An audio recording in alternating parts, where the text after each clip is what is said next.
Hi guys, I promised to you all that I'm gonna make a video with an explanation of my EU, so here it is. And first of all, I'm gonna say that English is not my first language, so maybe I'm gonna make some mistakes. As you can see, the weather is really nice. I decided to go out, to draw, and to film that, so you can watch something while I'm explaining. You'd probably think that it's peace and quiet here, but right now I actually trying to ignore these damn screamers. Why the hell are they so aggressive, huh? Anyways, I'll turn it off for you. Okay, so let me actually explain this AU to you properly, because it's been living in my head rent free for a month. So there's this moon called Crhysalis, or well, there was. I'm drawing her right now if you're wondering. And no, I didn't just make her for drama. She's actually based on a real hypothesis from MIT. The thing is, a few years ago, some astrophysicists proposed that Saturn might have had an extra moon, like 100 or 200 million years ago, and this moon, Crhysalis, got too close to the planet, crossed their Roche limit, and just fell apart, turned into rings.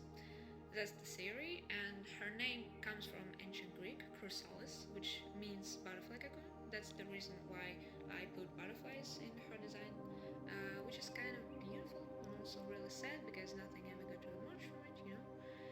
Um, so Titan, Titan, Saturn's biggest moon, the favorite child, he accidentally caused her death. And I want to be really clear here, he was a kid, he didn't plan anything. He just took her to this place they weren't supposed to go, some mountains, forbidden zone, you know how kids are. And they were playing, running around, and then she slipped, lost her balance, and Titan didn't reach out. He was scared for his life, and just to watch her fall and die. Then he ran home, and that's already terrible, right? But it gets worse. Because instead of telling anyone, instead of going to Saturn or literally any other moon, he just kept running. Like for weeks, he started helping with the roll calls so he could leave her name out. He would find old photos and literally paint over her face. He made everyone forget she existed, and Saturn has terrible memory. There's always chaos with that many moons, and he didn't even notice, and Titan made sure of it. At some point, he buried her, and where he buried her, these crystals started growing. Saturn found them later and thought they were pretty, made them into jewelry, yeah, the rings. That's the AU version of how Saturn got the rings.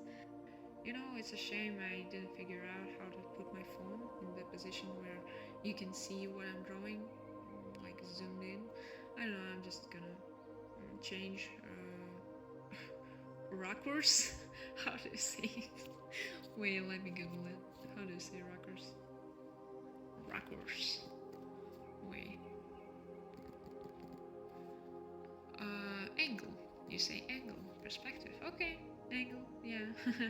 I'm gonna change angles so you can see me from different sides. Not what I'm drawing, I'm sorry, but yeah. I did what I did. I did my best, okay?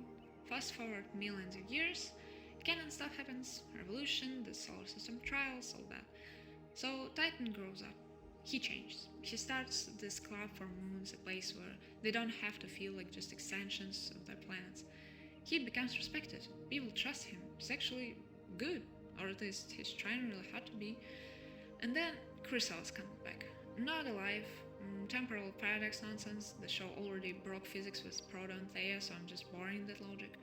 She's a ghost. But she's not a sad, weepy ghost. She's an adult. And she had time to process what happened. She finds out that nobody ever told the truth. Her name is gone, nobody remembers her. Her actually body parts are being worn as accessories by Saturn without anyone batting an eye. And Titan, Mr. I Protect All Moons, built his entire reputation on top of her grave. So she starts haunting him. Not in a dramatic horror movie way, just constantly. She shows up during his club meetings, sits in the corner while he gives speeches about honesty and justice, comments on everything he says. Sometimes she looks almost normal.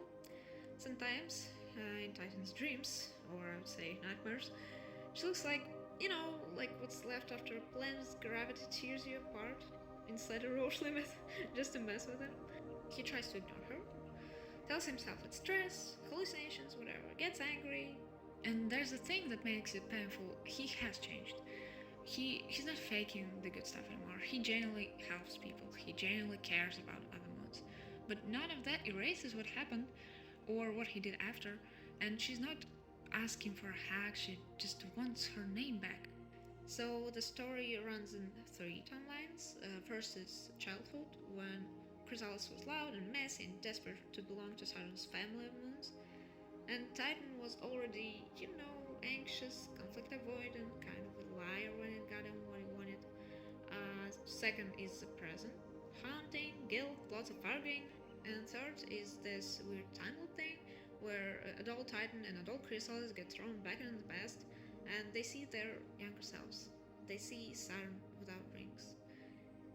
They're not supposed to interfere, of course. Butterfly effect, don't want to break the universe more than it already is, so they just have to watch and remember what got lost. So I think the title Butterfly Effect fits because, one small choice, a kid not reaching out, and it ripples into millions of years of lies and rings and ghosts who wants to be remembered and all that, all the drama. Crhysalis doesn't want him to suffer. She just wants him to talk out loud to someone about what happened. And Titan, he's spent so long being the good one, the reliable one, the protector, he generally doesn't know if he can afford to stop. So yeah, that's the AU. I'm normal about it, I promise. So if you got some ideas, because I'm still at the point where I'm creating the story, I'm not gonna do some big animations yet because something might change in my AU. So you can spell your ideas. You can share with me what you think, what you got. How's your day?